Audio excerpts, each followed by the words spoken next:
Ever since 1986, on the third Monday of each year, we rightfully celebrate the life and legacy of the civil rights leader who utilized nonviolent protests to help bring about an end to explicit, legal segregation in America, and pressured this nation to enshrine voting rights for its black citizens. Also, pretty good mustache.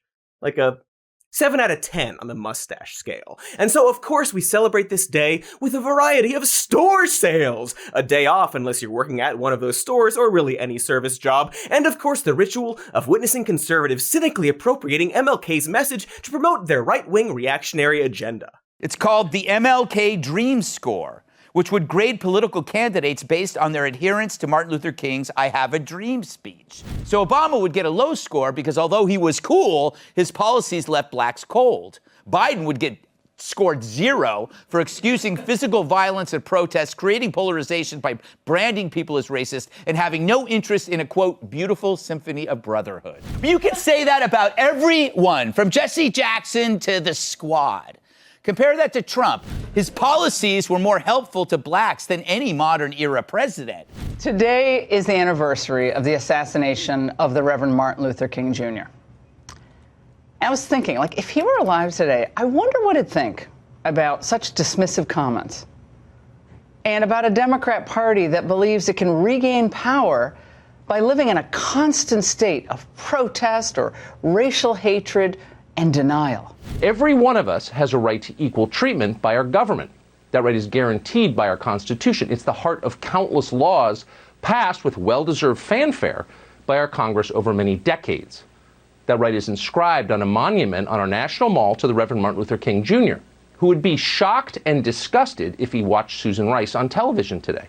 Well, going forward, she announced this afternoon, quote, every agency in the U.S. government, a government that is, by the way, the largest and most lavishly funded organization in human history, every one of them will, quote, place equity at the core of its policy design, specifically and for the benefit of, quote, marginalized communities.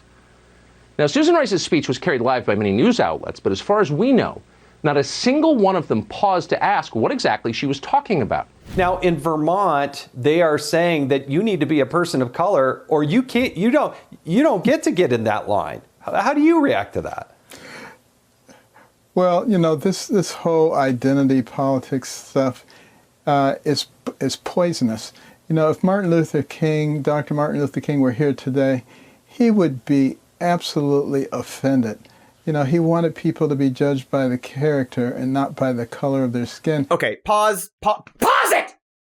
Sorry to interrupt this proud American tradition, but I have to. Quick recap. So apparently, Donald Trump is the modern-day embodiment of Dr. King's philosophy. MLK would have hated protests for racial justice and would have been shocked and disgusted and I guess confused by the very notion of equity. And of course, he would have been absolutely offended by the idea that a vaccine rollout would prioritize communities that disproportionately suffer from the negative health consequences of a novel virus.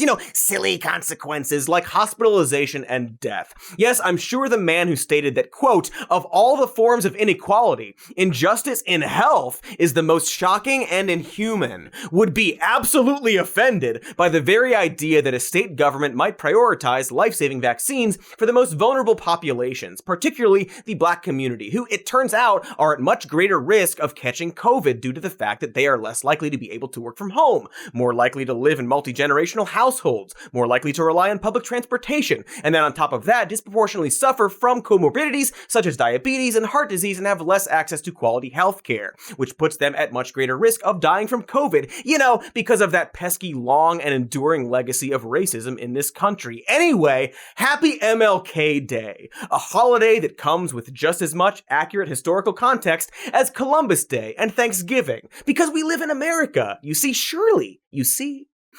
I kind of feel like MLK would be more absolutely offended by the fact that over 50 years after his death, also known as an assassination, the same health disparities that existed in the 1960s continue to exist in the black community to this day. That day being January 17th, 2022, a year we once assumed would have flying cars and robot sports. Where's my goddamn cyberball, but instead have many of the same tragic inequities from back when computers were the size of living rooms and films were tackling the controversy of interracial marriage. Right, Sidney Poitier died too. That sucks. But hey, at least we solved the interracial marriage stuff. No? Still struggling with that too, huh? Okay, well, again, America. But I'm getting sidetracked here. We haven't yet finished our MLK Day tradition. Are there any other right-wing abominations who want to lie about what Reverend Dr. Martin Luther King Jr. stood for? There are literally colleges that are teaching kids that if they say, I am colorblind, this is an element of racism. If you say, I don't judge people based on color, this is a microaggression. I am not kidding. This is something that is said at universities across the land. That is a direct rejection of Dr. King's dream. So what is the left doing? They're saying, well, really Dr. King's dream wasn't the colorblind society. That was just a bunch of sloganeering for the cameras. What his dream really was racial separatism and competing interest groups. His real dream was the Bernie Sanders socialist agenda that would overcome race with redistributionism. He was really a class warrior rather than a warrior in favor of racial integration. This is not why America celebrates Dr. Martin Luther King. And to pretend otherwise is, I think, a bit of nasty revisionist history that has some pretty serious consequences for the future of the country. That's right, my fellow US of A-holes. According to expert on black history Ben Shapiro, MLK was explicitly against redistributionism. He wasn't a class warrior, you see, and what he really wanted was a colorblind society. And to claim otherwise puts the entire country at risk. Thanks for piping up race expert Ben. Specifically, and coincidentally, MLK apparently wanted the kind of society and public policy proposals that Ben Babadook envisions. Wow, how lucky for Ben. Only wait! Perhaps this Ben Shapipu fellow isn't right after all, and we'll get to that. But our special angry boy is at least right about one thing. Broadly speaking, Dr. Martin Luther King Jr. is not celebrated in this country for his promotion of wealth redistribution.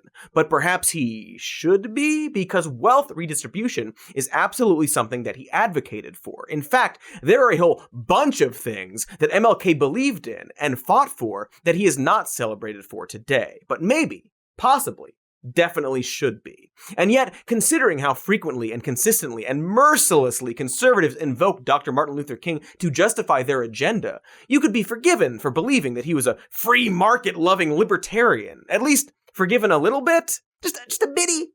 Or not? It's up to you. Hey, thanks for watching that clip. Here's the evergreen end plate to ask you to like and subscribe. It's any day of the year where you are.